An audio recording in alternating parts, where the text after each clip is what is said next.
Do you guys want to know an interesting fact about the name Tiffany? No.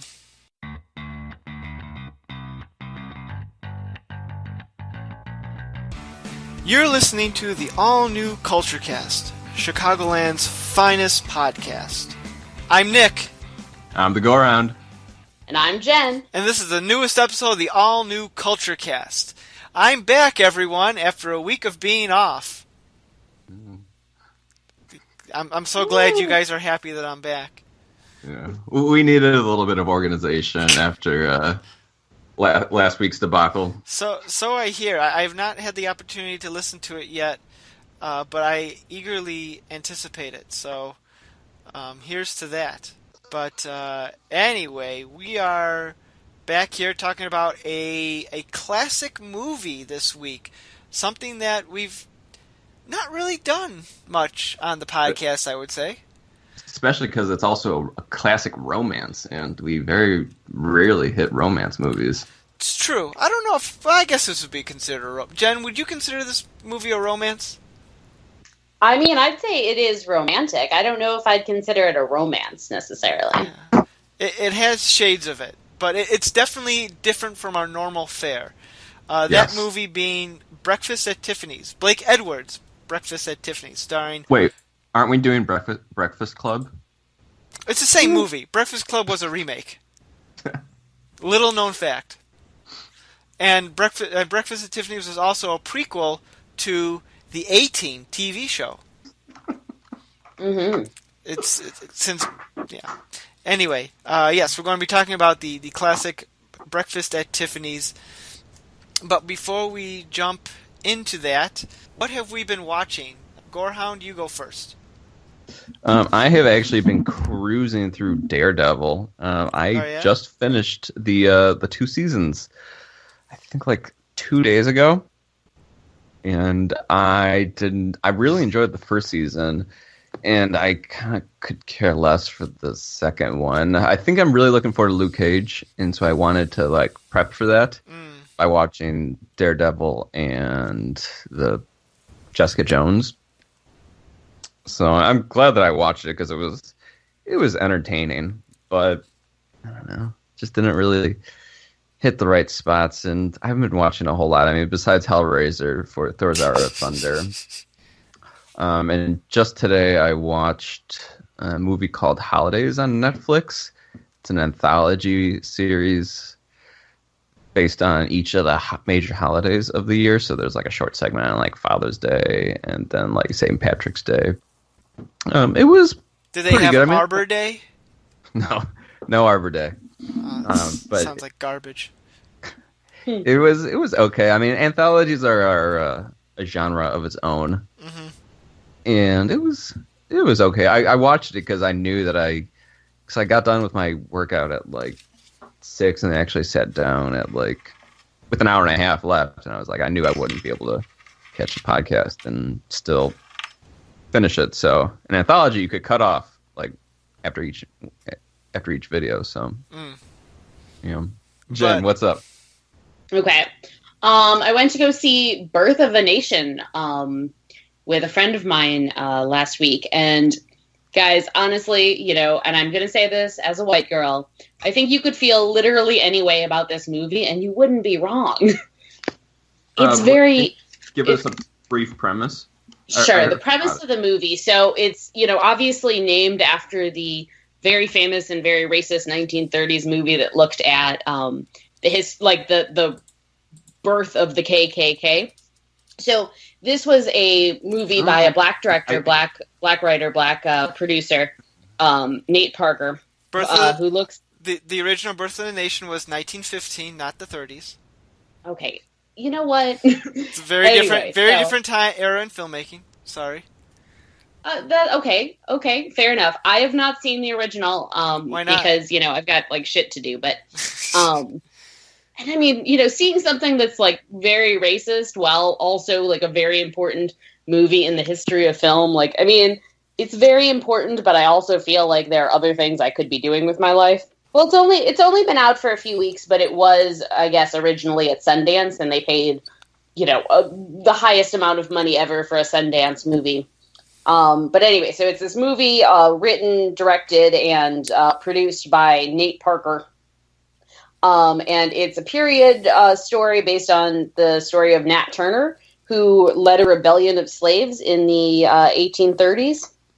And, it was a really interesting movie. I'm glad I saw it. But, it was really interesting because the whole thing was leading up to this slave rebellion. I'm going to go ahead and not give that a spoiler tag because, if you're aware that it's about a slave rebellion, obviously it's building to a slave rebellion. How disappointing would that be if it doesn't lead to that?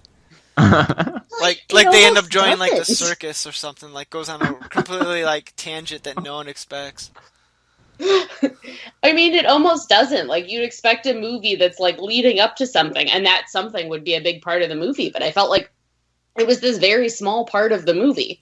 Well, so, it's one of those stories that I feel like I know a little bit about, but it was really interesting that a lot of the small details are correct to history, but then there are some bigger details that aren't correct to history, the slave owner is, somebody else at that point, the guy in the movie was already dead. He's played by Armie Hammer from the Facebook movie. And, so he's already dead. So big things they seem to have gotten incorrect, but then these little details are all very correct. All the stuff that seems like it should be fictional is actually true. So anyway, it was an interesting movie. Was it good? I don't feel like I can be the judge of that. I think it should have felt like a more galvanizing movie. A lot of people said that it would, really inspire people and make people feel okay, this is an important movie. And obviously if they feel like it's an important movie, that's great. But from my perspective watching it, I was I don't know. I expected more. I expected to feel more things. And I just didn't. So, but it was an interesting experience. You should see it, I guess. The guy who directed the whole thing sounds like a real jerk, though. I'm still waiting to see 12 Years a Slave, and I think that might be a similar topic, but of higher priority on my list. Yeah. I mean, 12 Years a Slave is very good, very depressing. Both of these movies are very depressing. If what you want to do is feel very bad about a lot of things, both of those movies are really good. Have you seen any other movies, Jen?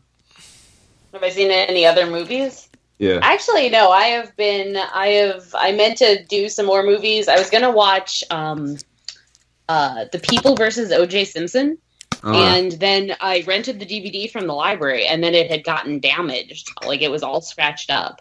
So that bombed. So I've just been doing my nails ever since. Okay. Seems legit. Yeah. All right, Nick. What's your big one for the week? All right. Well, one, I'm really excited, and I'm hoping to talk more about next week with our special Halloween episode. I got in the mail today the Frankenstein Legacy Collection, which is all the original 1930s and 40s Universal Monsters Frankenstein films and a Blu-ray set, which is the first time these films have been collected on Blu-ray. So I am very excited because I'm a big fan of the classic monsters and particularly Frankenstein. To dive into that, I hope to marathon it on Saturday because I'll have time theoretically. That sounds awesome. It's because I know that you've always liked The Bride of Frankenstein, and I've always tried to find that, but I can never find it. So. Oh, dude, I will gladly, after I'm done with it, I'll gladly let you borrow it. It's very different type of horror film, but it's great. But anyway, more on point. Because I hate myself, I watched the debate last night between our presidential nominees. And I'm sitting there and I'm watching Donald Trump and I'm actually listening to him, when he's going over his plan. And you mean just complete nonsense? Well, yeah. But my politics and Donald Trump's politics are very different, but I'm just sitting there listening as a voter, as a citizen. So okay, what has he got for us? And there are moments where he's there and he's outlining his plan and he's giving his reasons for his plan. I'm sitting there, I'm I don't know if I agree with this, but I see where he's coming from. I see what he's trying to do. I mean, maybe it'll work. I don't know. I'm not a politician. But then, whatever credibility he has, he throws out the window by saying, "No, you're a puppet. I'm not a puppet. You're a puppet." And I just have to go, what is happening to our electoral system?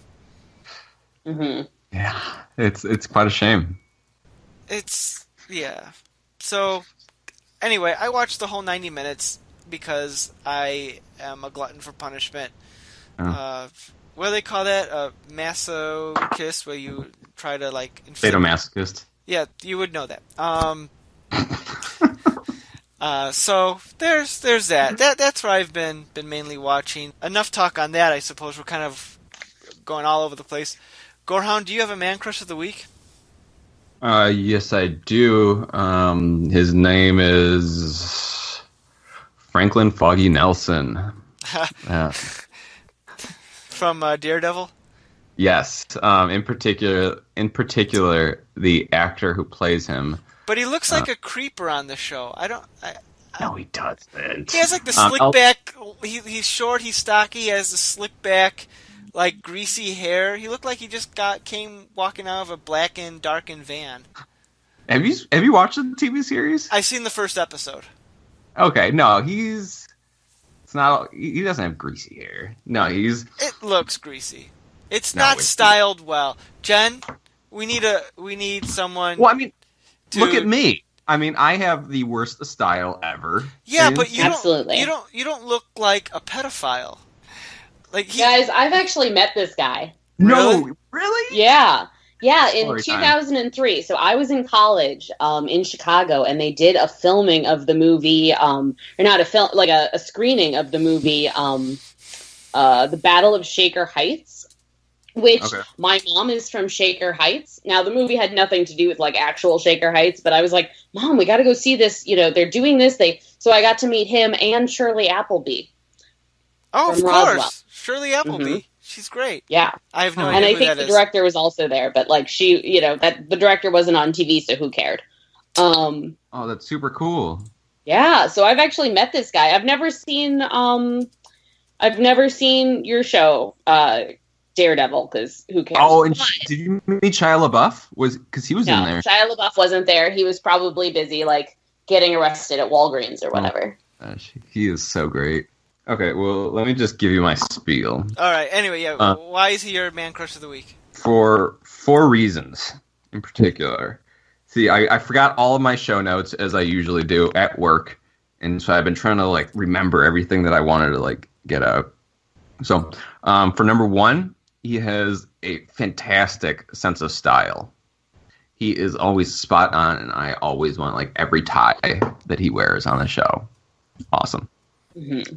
Number 2, he is incredibly smart. In the show, he's just like always like winning arguments with people because he's just so smart. Because he's kind of just like this goofy-looking guy that's kind of like doofus-looking. But then when he like opens his mouth, he just like blows everybody away with his number 3, wittiness. He is always just winning arguments because he's so smart. And number 4 is that he's a very sensitive guy, and I'm trying to be more sensitive and nice to people, and so I want to emulate this based off of like the way that he feels for Murdoch and the way that he feels for the blonde in the show. No it's comment. Good that you're learning to be a better person. I'm trying every day. Maybe we could look forward to you being more like Foggy Nelson then. That'd make me happy if I could be a little bit more like Foggy. Just what's his name in the series? What did I say it was? Oh, I don't know. Jen, you're best friends with him. What's his name? I closed the window. I had it open because I was like, no, I'm pretty sure. Oh, Elder Henson. Eldon Henson. Yeah, Franklin. I think I'm back in the Mormon episode. Eldon Henson. So, are we ready to move on? I think so. We've been blabbing on about nothing for long enough here. So, today we are talking about Breakfast at Tiffany's, the classic comedy film, romance film, whatever you want to consider it. So, yeah. What do we all think of? Do we want to give a summary of, or a synopsis, or a breakdown of what this film is all about here? Yeah, I could give that a shot. But originally, I wanted to because I knew that Nick, you were going to be out, and so I wanted to get like some movies that Jen wanted to talk about, because I was talking about just like I feel like we talk about very guy movies quite frequently, and so I wanted to get something that she wanted to watch. So she had recommended this. Well, I've never seen it. I just knew it was new to Netflix, and I know you guys don't like to go to movie theaters. It's interesting. This movie is not new to Netflix, at least because I watched it on Netflix I read an article 3 years ago, so it must have gone off before coming back on again. Sorry. All right, well, I'll stop talking. All right, here's my half-assed premise of the movie. So you got Audrey Hepburn, who's introduced in the movie, and she's kind of this ditzy girl who can't really remember anything, and Holly Golightly. Yeah, and then this guy gets introduced, and he's like, he likes her, he's interested, and they start to form a relationship, and he learns more about her. The story ensues. We find out that she was married in a past life to this weird farmer who doesn't represent anything like what she's like now. She's a New York City girl, and he's like a farmer.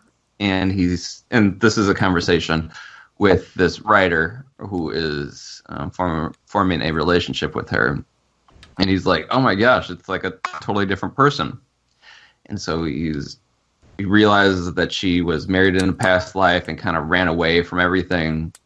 And she kind of like reinvented herself. No. You forgot the adorable cat. Oh, yeah. I've got a spiel on that.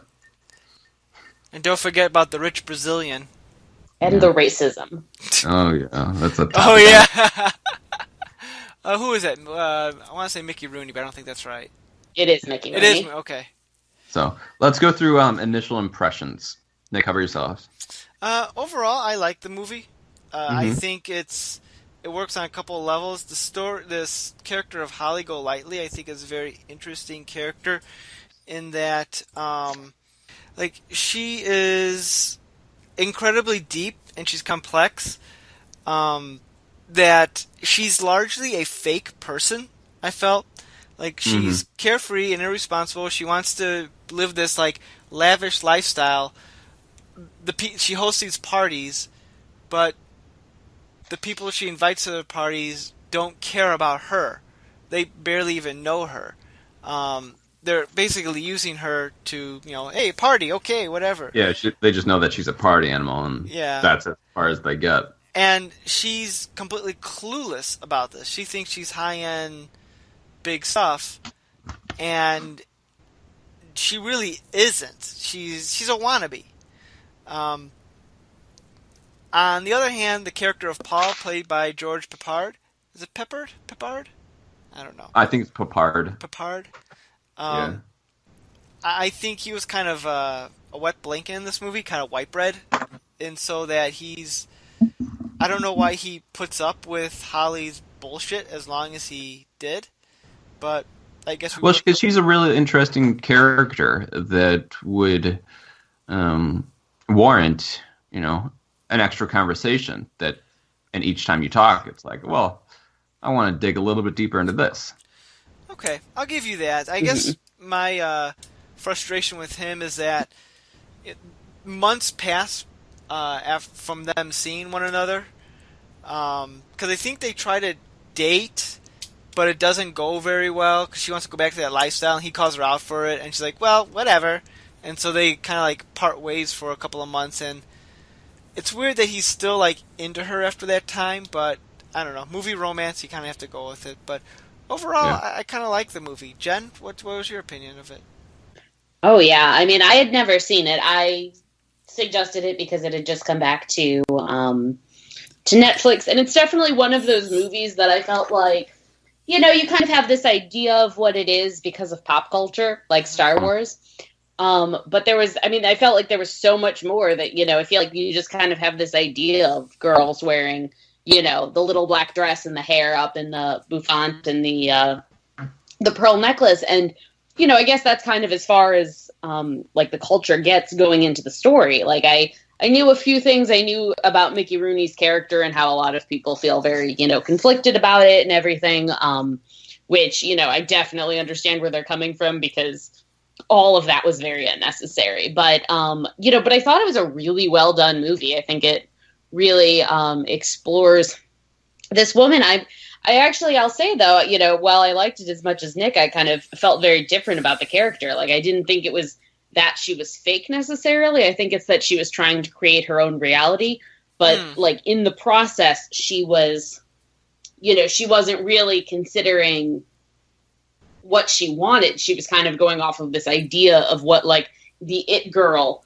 There's a point in the movie when she gets arrested, and then you see the newspaper the next day, and so there's the big headline about how this reporter got knocked out by one of the criminals. But then it also says it refers to her, I believe, as a local like media sensation or something. I can't remember what they call her, but I was like, that's very interesting. It's kind of this idea that, yes, she's a celebrity. She's a little bit like a Kardashian, where she's totally a celebrity without doing anything. Yeah. But at the same time, I mean, it definitely is, she performs a lot of like emotional labor in the movie. Like, a lot of people kind of project their hopes and fears and dreams on her, including, to an extent, Paul. Projects a lot onto her, and then, kind of gets mad at her when she doesn't live up to this ideal that he's placed on her. But, I think kind of once, at the end of the movie, you see them both kind of, seeing each other for who they really are. And I think that's a really interesting premise. But, I think we all have this idea of who we are, and we try to fit into this idea. And she had this idea of what, like, a New York woman would be. But, a lot of what she was doing didn't live up to that. Like, so right. The Wikipedia article says, some people say she might be a call girl, to which I'm like, yes, she was definitely a call girl. I don't feel like that was up for debate in the movie. But you see that, she's a call girl who also seems to be trying to get out of having sex with these men. So, I think that's a really interesting twist. She's figured out the lifestyle she wants, but is also trying to get out of, earning it, I guess would be the best way to phrase it. Well, I mean, because I that was on my mind, was like, how does she pay for all this? I know that they had mentioned a few times how she goes out for money, but I don't think that it was that explicit that she was a call girl. I mean, maybe I just missed those points. But she definitely, when talking to him for the first time, when she sneaks up by his apartment on the what's it called, on the stairs, she like goes up there and she sees that his girlfriend or what have you has left, and then she goes in and she says, "Oh, how she left you $300. Is that for the hour or for the day or for the week?" Yeah. And then she's like, "Oh, don't worry about it. I'm the same." So I definitely think we were supposed to believe that she was a call girl. They kind of, I'm with Kyle on that. I never quite picked up on it, but I think it's because if this movie was made today, it would be like, they would be very explicit about it. I think being made in the 60s, they kind of had to beat around the bush, and idiots like us don't pick up on it as much. Yeah, because when I think of a call girl, I'm thinking, like, they are not going to be living in this nice of a place, dressing this nice. I mean, I just don't think that her level of respectability was very high, and I would think that a call girl wouldn't have been living in that kind of environment. There's different levels of, like, respectability, I think, as they line up to different kind of levels of prostitution. There's definitely, like, if you look up, like, Heidi Fleiss or something, those like ladies were looking large. Type thing. Yeah. Jen, I'd like to go back to something. When I called her a fake, I think you articulated it very well, because I think that's what I was more going for. It's not so much that I felt that she was fake, but she was trying to fake in the sense that she wasn't who she was, but she was trying to put on a persona that wasn't truly who she was, but trying to get into this crowd. I think you articulated that a little bit way better than I had. So I'm kind of with you on that thought that she's trying to break into this world, and to do that, she kind of has to sort of pretend to be something she isn't. Kind of like the aforementioned Mean Girls. Definitely creates a persona that has nothing to do with like her life as Lulu. Yeah. Like, she realizes the life that she wants is basically a sham and unobtainable. And at least the way that she's trying to go about doing it. Paul is trying to be that reality check for her, which she doesn't want to listen to, probably because she knows he's right, but doesn't want to admit to it. At least not right away. Right, yeah, she definitely does not realize it at first, but then at the end, she comes around and realizes that he might actually know something. My first opinion on this was, I knew there was a classic, so I really liked it, but it really didn't come together until the end, because she really just frustrated me the entire time. Oh, she's super obnoxious in this movie. Where I was like, oh my gosh, how does she, like, get on with the day? Because, like, I'm constantly forgetting things, and, like, when I forget something, I, like, make sure that I don't forget it again, and I do things. And she just doesn't seem to try to remember anything. And it was very frustrating. And I didn't really know where the story was going. I was really looking for, like, what's the title mean? Breakfast at Tiffany's. I know that Tiffany's was a jewelry store, and well, if you saw in the movie, I think it was at the very beginning. I think she does it at least one other time. She gets up in the morning. She gets like a bagel or some sort of breakfast item, and she eats it outside of the Tiffany's jewelry store while looking at the high-end jewelry. Hence the breakfast at Tiffany's. And she wants to be in a world where that jewelry, for example, metaphorically, like, she could be, that's something that could be hers. And I think it's just sort of like her wanting to be a part of this high society world, and the Tiffany's jewelry is sort of referencing or metaphorically being a representative of that. I don't know, Jen, do you think, am I right on that, or am I just... Either you are... She's got the whole thing about in the actual Tiffany scene where she's talking about how I can't wear diamonds until I'm 40. Like, I love diamonds, but I can't wear them until I'm 40. It's just tacky to do so. So she's got these kind of like very specific ideas about what's correct and what isn't. But then when they actually go in the store, the amount they can spend on something is $10, and they can get almost nothing there. So it's just, I think it's supposed to be sort of a metaphor for like things that you both want, but also know won't work for you. Mm-hmm. Because she wants the things in Tiffany's, but also acknowledges that she probably shouldn't wear them for another, 15 years. I'm not exactly sure how old she's supposed to be, but she's probably pretty young. I think I was reading about the original novella, the book or the movie was based on, and she's supposed to be like 18 or 19 in the book. I think she was probably playing a little bit older in this, but yeah, no. So she's talking about, I like these diamonds, I can't have them.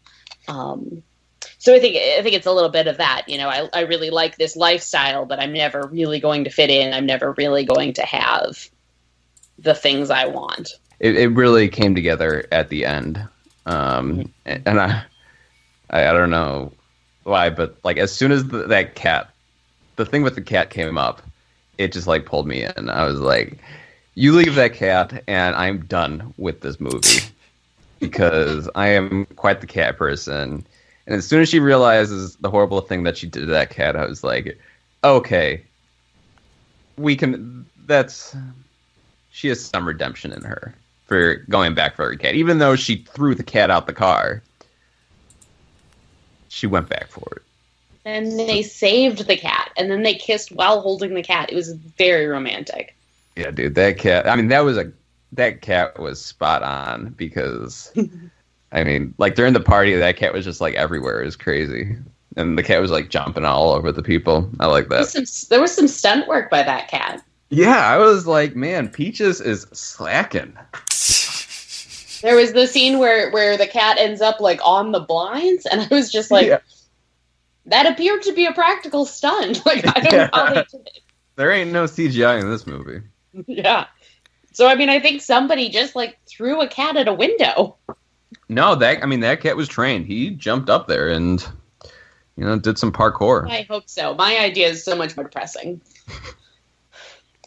So, but you had mentioned, moving on from first impressions, Nick, did you have a particular topic you wanted to roll into? Nothing particular off the top of my head. Okay. Yeah, because you had mentioned that she was supposed to be 18 in the book, and in the movie they said that she got married at 14. Oh, Isn't that crazy? Well, didn't she come from like a southern state or something? Absolutely. Right, I mean, I can understand that in some states you get married off pretty young, but man, that is depressing to think about. That he was so old.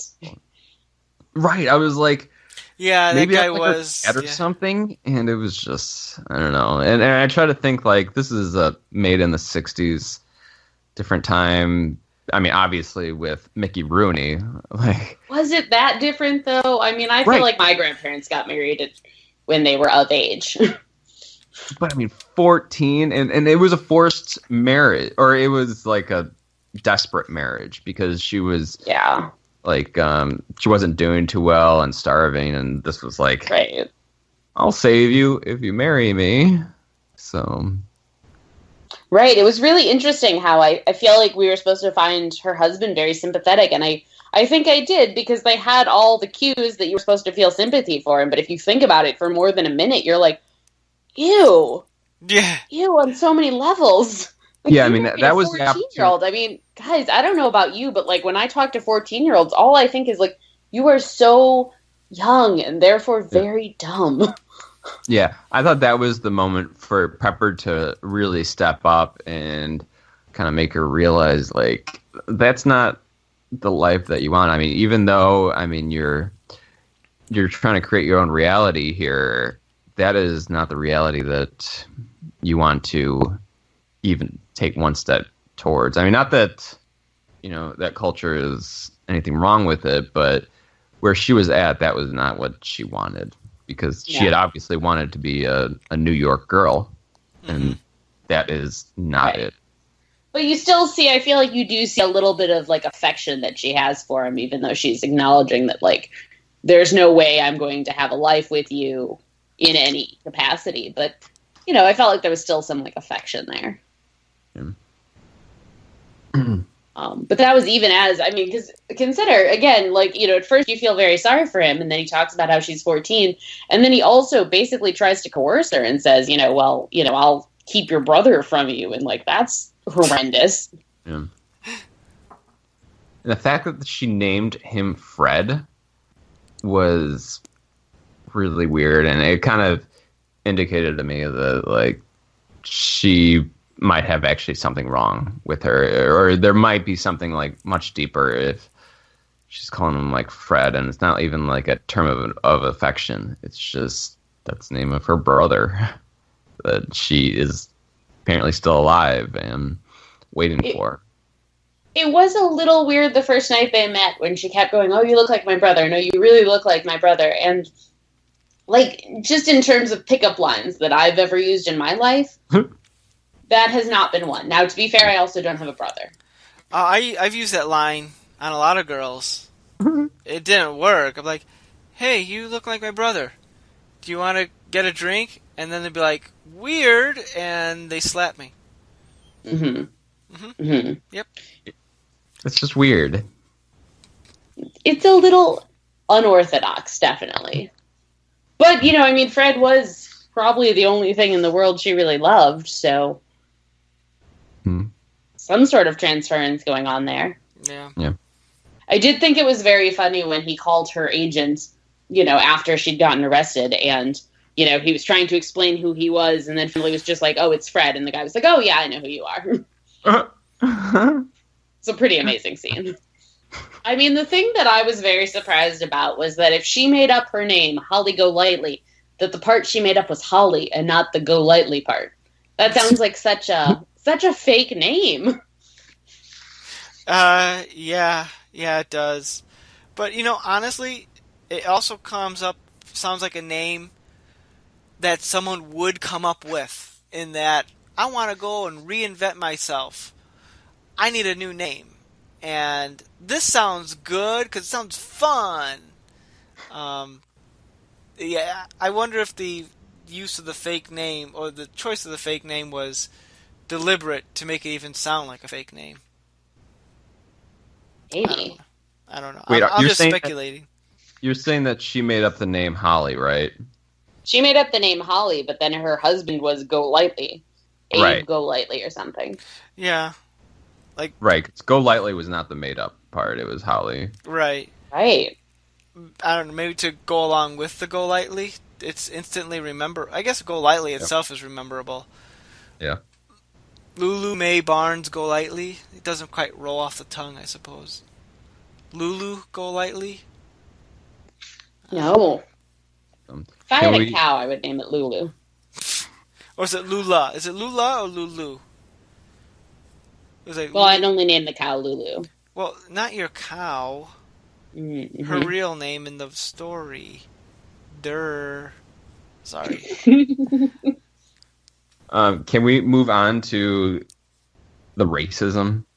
Absolutely. By Mickey Rooney in this? What are you talking about? There was nothing offensive. I mean, you saw the tiny Asian man. He was definitely Asian from birth. Yeah. We started watching this movie, and that was the first thing the Graveyard Queen said. It was like, wow, that is so racist. Before anything could come up. Mickey Rooney is as Asian as Emma Stone. Yes. What I think is so interesting about it, it's kind of a movie that you've heard of through the culture, even if you're not super aware of it. And what I think is so interesting is you really could cut out all of Mickey Rooney's scenes, I think you could just either, Photoshop in an actual Japanese guy, or you could, even in adaptations, they have cut it out. Yeah. I mean, really, he's not in that many scenes, and the scenes he's in, except for the one where the police show up. I think that's the only scene where he's, in the frame with somebody else. Most of the other scenes are him from another floor, so it would be super easy to cut in a different person, or to recut the movie without him. I mean, I'm not saying that, we should totally ignore the racism of the past, but I am saying that, if you're going to cut the movie so you can show it on TBS anyway, why not cut him out? Yeah. Maybe I'm just speculating here. I'm not defending it by any stretch of the imagination, but I wonder if it's a case of it's become so much of a cringeworthy stereotype and so associated and remembered with the movie that cutting it out would almost be more of a distraction than keeping it in. Yeah. Maybe. I think it was, I looked it up on Wikipedia, and apparently Mickey Rooney, kind of to the end, they did a recording with someone, I don't remember who, talking about the movie on the 45th anniversary, and they kept saying, I really wish we hadn't put this part in. This part was, terrible. But Mickey Rooney, to his dying day, kept saying, well, I don't understand why people were upset. I had all these fans, white and Chinese, and everybody loved that, the character, and they'd always tell me how funny he was. And just, really interesting that you've picked that hill to die on, Mickey Rooney. Maybe he was just perplexed by the modern interpretation of it, because at the time, the racially charged and the offensive humor that was acceptable in American culture. And then times changed, and maybe he was just perplexed on why times have changed. But I don't know. I mean, I would bet, if we were to go back and talk to people at the time, maybe not white people, but presumably Japanese people would have been like, "Oh, this is illegitimate." I've not been in there, pretty much. Yeah, I don't know. I'm not the fan. I'm just speculating on who and what. No, and like I said, I mean, I don't even know if if you were to cut it out to a degree, that would be kind of not acknowledging the racism of the time. So, I don't know. I don't know if you can. Well, how about this? If you can cut that out and still, I don't know. What about this instead? What if they cut out everything except Mickey Rooney? Would that it was like a 2-minute short? Yeah, would that be an acceptable compromise? I think that would be more racist. I do. Okay. Well, I'm just I'm just throwing out ideas. Sure. No, they're good ideas. They're not bad ideas. But yeah, no, I really feel like you could just cut every single scene he was in, and like all that would happen is the movie would be more socially acceptable. Yeah. You know what the craziest part is that when they're at Holly Golightly's party, there are 2 extras in the shot, in one of the shots, who seem to be paying a lot of attention to her, who are both Asian. You could have taken the guy and just filled in for Mickey Rooney. But he wasn't a big name like Mickey Rooney. Then then Hollywood would have to give a minority a speaking and key role in the film, and they weren't going to do that back then. One of my last things about this was at the end of the movie while they're in the taxi cab, I thought that the script was kind of failing because I was really on board with the idea that he was getting at, like a sense of ownership that he was like trying to instill, and I think that like the way it came out, it just sounded bad because he kept on saying like, "I want to own you," and she was like, "No, I don't want you to own me." When you put it like that, like a sense of ownership, it comes out real bad. But I think the point that he was getting at was like, if he had said like more like, "We own each other." I think later in his speech he does say something about people own each other. But no, agreed. Like it definitely, like I think I want to own you, pretty much, and that's like the point that he was trying to nail in.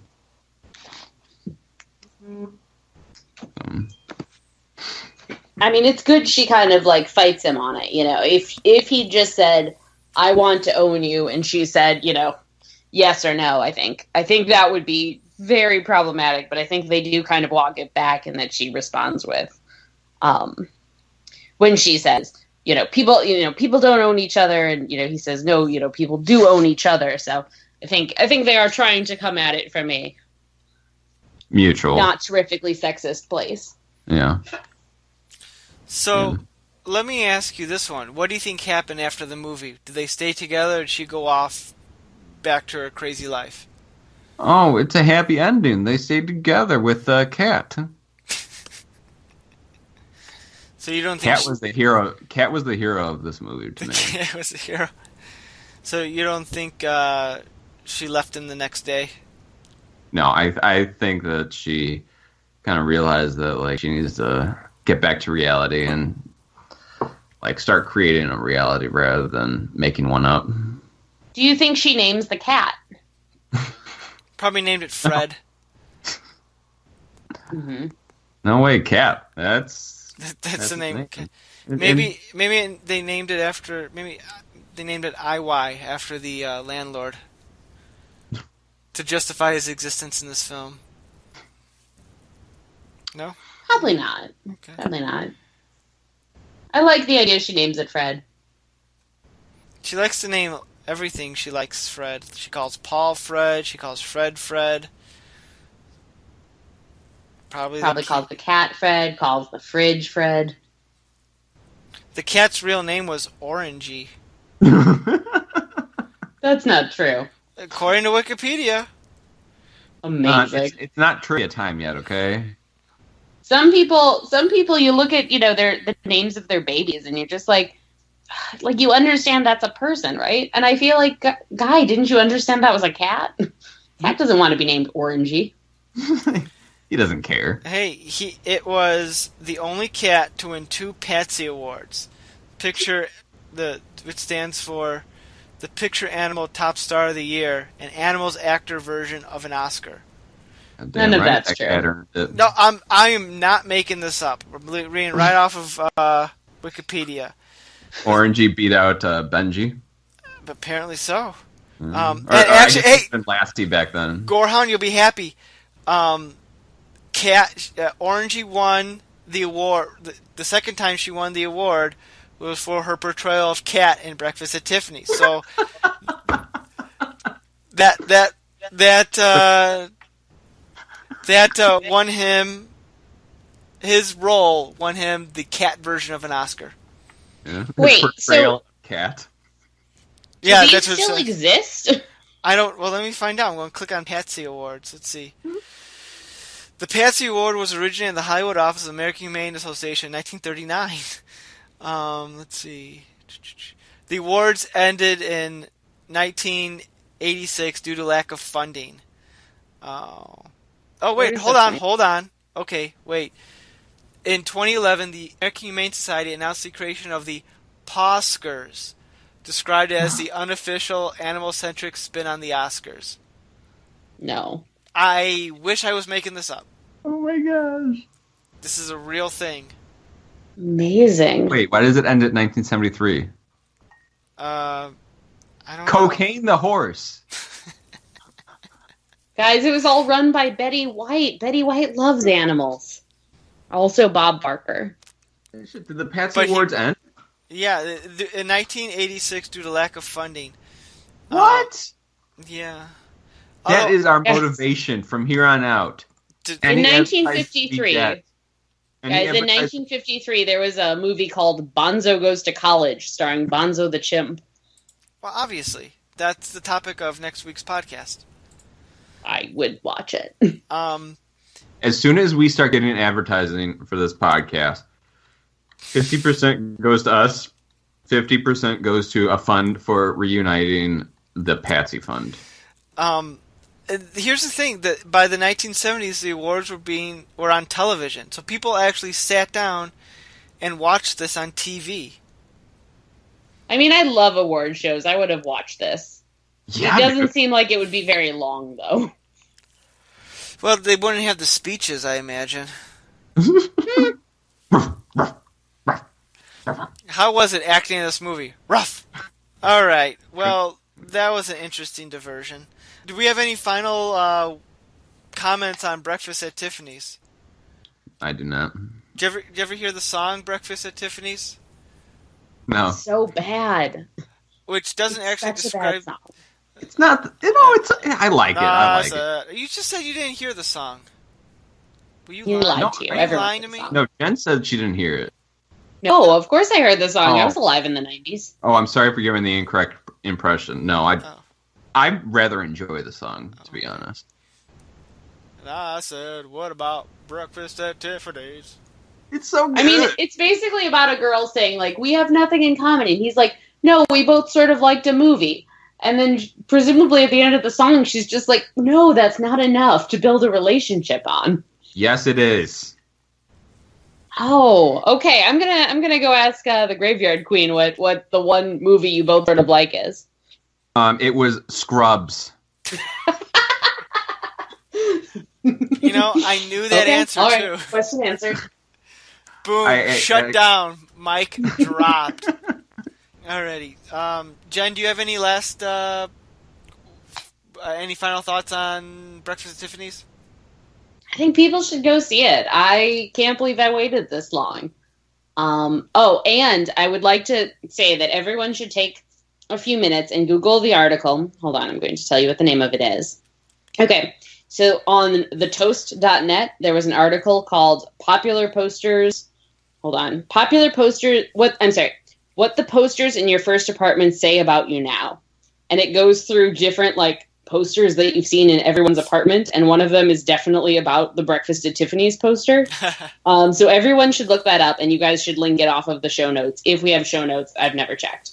No, we don't have show notes, because would take us so much time. Well, we have show notes in the sense of our blog post, where I'll post like links and things. But oh yeah, but like where we do like at minute 5 we talk about this. No, we don't have annotated notes. No, but we could definitely post a link. Jen, can you send us that link so we could post? All right, I'll do it. Okay. Will do. I don't know how to do that. I'll send it to you guys via text. Or you could Facebook message or anything. I mean, I guess those are the 3 ways I could get a hold of you. Okay. Since we're on the topic, have you guys seen the photo of the Graveyard Queen on Facebook with Audrey Hepburn? No. We were at a wax museum in what was it? In California, where she got a photo with like the wax sculpture of Audrey Hepburn. It's pretty cool. I find wax museums to be very unsettling. Oh my gosh, they're so creepy, but they're like, you just got to go to them just to see them because they look so real. I don't have any final thoughts on Breakfast at Tiffany's, but Jen, you said you had an interesting fact for us. Trivia time. Oh yeah. Okay, guys. Fun fact of the day. Besides the fact that you should look up that article I already told you about. So there is this thing called the Tiffany problem, which is the name Tiffany is a medieval name short for Theophania, just, which trips off the tongue, from the 12th century. But if you're writing historical or fantasy fiction, you can't use that name in the book because no one would believe that name was from the 12th century. They'd all think, you were born in the 1980s, and that's where you heard the name Tiffany. So I think that's really interesting, one of those problems of things that we associate with certain eras and don't associate with the actual eras they're from. So if you wanted to do, I know this isn't exactly historically accurate time-wise, but say you want to do a King Arthur story, and King Arthur saves young maiden Tiffany, you couldn't because it sounds too ridiculous that that's a name that would exist in King Arthur time. Absolutely, exactly. Well, technically, the King Arthur's from like the 5th century, right? But, I know I'm off. Well, King Arthur didn't actually exist to begin with, at least in the mythic way that we know it. But just using as a example to illustrate your point. Exactly. Interesting. Well, I know what I'm going to use next time I'm at trivia. I'm at a party. I'll throw that one out there, and they'll be like, "Great, Nick." Is this how you're going to catch people who don't listen to the podcast? Mm-hmm. I think it's a successful model. I have yet to have any complaints or criticisms against it. Of course, no one goes to your parties more than once. To end this awkwardness, thank you everyone for listening. Thank you, Gorehound and Jen, for being part of our breakfast. We should have been eating breakfast while doing this. That would have been great. Oh, that would have been adorable. A breakfast podcast. Let's just pretend we've been eating breakfast for the past, 45 minutes or an hour, however long this thing is. And we just finished off our bacon, especially Jen and the Gorehound. They just ate a whole ham. Because that's totally something I would do. Uh-huh, yep. But not me. I only stick with fruits and vegetables. Because I don't believe in eating meat. No, that's the complete opposite. Nice. I'm the carnivore of our trio here. Oh, because Jen, you're unusual. Veggie too. Yes. Yeah. Excellent. All right. Well, speaking of vegetarianism, next week is Halloween.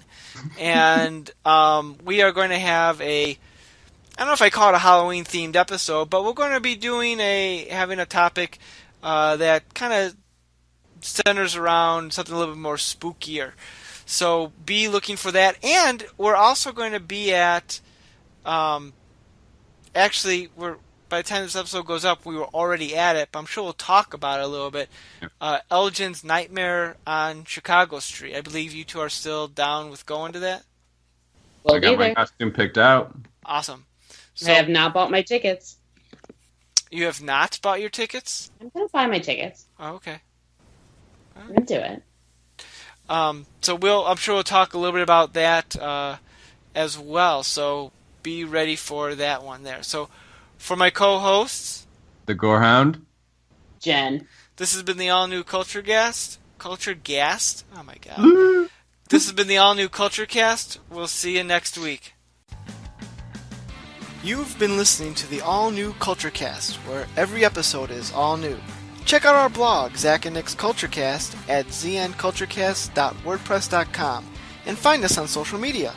Send us an email at nick.culturecast@gmail.com. We'd love to hear your feedback, comments, and requests. Theme music by bensound.com. The all-new Culture Cast, a Saltwater production, copyright 2016. He loves it when a plan comes together. Yeah. That was an A-Team reference. Because he was on the A-Team. Oh, that's fine. It was good. It was good. I didn't get it, but I'm sure I could have. Yeah. I've never seen the A-Team, but what? I'm sure